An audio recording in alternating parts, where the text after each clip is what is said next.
बल्लारी जिले को दो हिस्सों में तकसीम करने का हुकूमत का फैसला हुकूमत के लिए दर्द सर बनता जा रहा है। बल्लारी जिले को दो हिस्सों में तकसीम करने के हुकूमत के इस फैसले के खिलाफ आज राज्यसभा के रुकन डॉक्टर नासिर हुसैन की क़यादत में हुकूमत की सेक्रेटरी को एक याददाश्त पेश किया गया। इस मौके पर अखंड बल्लारी जिला होराटा समिति कमेटी के अरकान भी मौजूद रहे। साथ ही कांग्रेस के सीनियर लीडर उग्रप्पा भी शामिल रहे। इस मौके पर बल्लारी के तमाम अहम लीडरान और कारकुनान के साथ साथ तकरीबन 8,000 बल्लारी के लोगों के दस्तखत के साथ इस फैसले की मुखालिफत में एक याददाश्त भी पेश की गई। वाज़ेह है कि हुकूमत ने बल्लारी को दो हिस्सों में तकसीम करने का फैसला लिया है। बल्लारी ज़िले के अलावा हॉस्पेट यानी कि विजयनगर को अलग ज़िले का दर्जा देने का फैसला लिया गया है।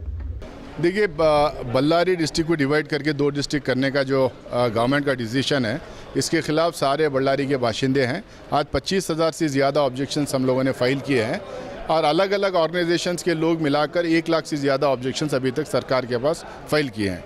अब हम लोगों का सवाल यह है कि भाई, अगर आपको एक बड़ी डिस्ट्रिक्ट को डिवाइड करना है तो आप बेलगाम क्यों नहीं कर रहे, टुमकुर क्यों नहीं कर रहे हैं, आप बेंगलुरु क्यों नहीं कर रहे हैं? छोटे छोटे डिस्ट्रिक्ट पहले जो किए थे हम लोग, वहाँ पे कोई डेवलपमेंट हुआ क्या? मसलन चिकबल्लापुर है, रामनगरम है, गदग है, आपका कोप्पल है, यादगीर है, यहाँ पे किसी भी तरह का डेवलपमेंट आज तक नहीं हुआ, किसी भी तरह का प्रोग्रेस वहाँ पे नहीं हुआ।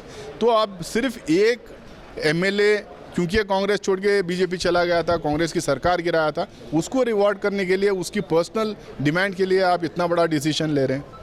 चीफ मिनिस्टर पहले डिसीजन लेने के बहुत पहले, बाई इलेक्शंस के पहले एक मीटिंग बुलाए थे सारे लेजिस्लेटर्स के, सिटिंग लेजिस्लेटर के। एक भी लेजिस्लेटर ये नहीं बोला कि डिवीज़न होना चाहिए। किसी भी तरह का डिमांड नहीं हुई, कोई रिसर्च नहीं, कोई स्टडी नहीं, कोई डेटा नहीं, कोई स्टैटिस्टिक नहीं। आप क्यों डिवाइड करना चाह रहे हैं? इस तरीके के तुगलकी जो डिसीजन हमारे चीफ मिनिस्टर ले रहे हैं, इसको ये ख़त्म करना चाहिए। इससे किसी का फ़ायदा नहीं होने वाला है। वो बहुत बड़ा संघर्ष वहाँ चल रहा है।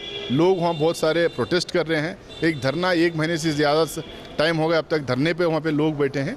इन सब के जो लोग के जो मांगे हैं, इन मांगों को सुनकर ये डिवीज़न इन लोगों को करने का ख़त्म करना चाहिए। Ballari district. So we have filed objections.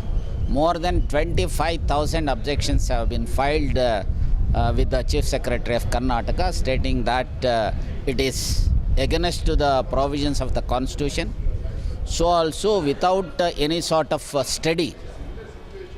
So the government of Karnataka has taken a decision to divide this, which is not helping the people of either Ballari or so-called Vijayanagara.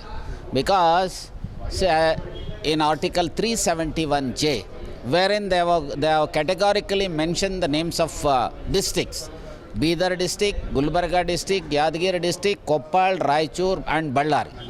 So if at all, if they want to divide this district, so ultimately constitutional amendment has to be brought. And where they have to mention one more district name, that is Vijayanagar.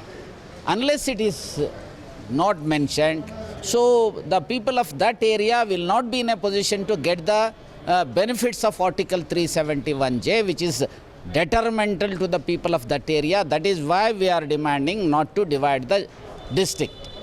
So also they are trying to play with the feelings of the people of that area.